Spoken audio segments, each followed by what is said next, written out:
Yeah, for sure. I mean, USC, since the last time we spoke, Matt, has added two really big names. The first one was on Sunday. It was Talanoa, who chose USC over UCLA.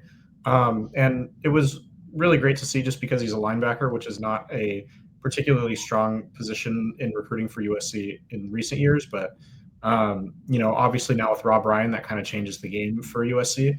So, and he said that Rob Ryan played kind of a big part in the reason why he decided to commit, as well as USC's momentum in recruiting. So that's also great to hear. I think hearing that, recruiting doesn't just matter to us fans and all of this momentum that they've created around the 2026 recruiting class, but it's also directly impacting recruiting other players. That just makes you feel better because I think kind of the balance is like between USC having such a big, I think it's like 30 members big now is the 2026 recruiting class, is like, oh, like, is that enticing for other players, or does it get crowded at some point and they're afraid that they won't be able to stand out? Like, what's the balance there? But for Talanoa, it seemed like that was particularly inspiring for him and not something that deterred him. So that was a really positive note, I think, there from him.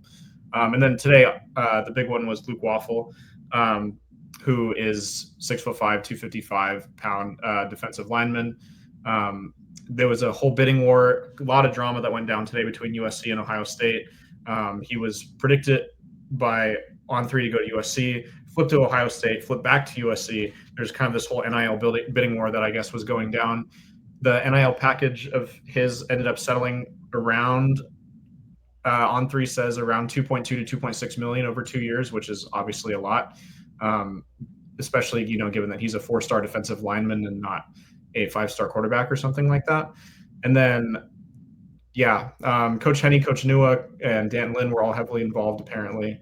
And then the only kind of downside of this is USC was recruiting another defensive lineman, KJ Ford, who's now, I think, probably in light of this news, more heavily considering Ohio State than USC because he's taking his official visit to USC or to Ohio State this weekend instead of USC. So that's the only downside there. But I mean, Luke Wafle was kind of the biggest prize here. He was somebody that USC and Ohio State really both kind of heavily had their eyes on.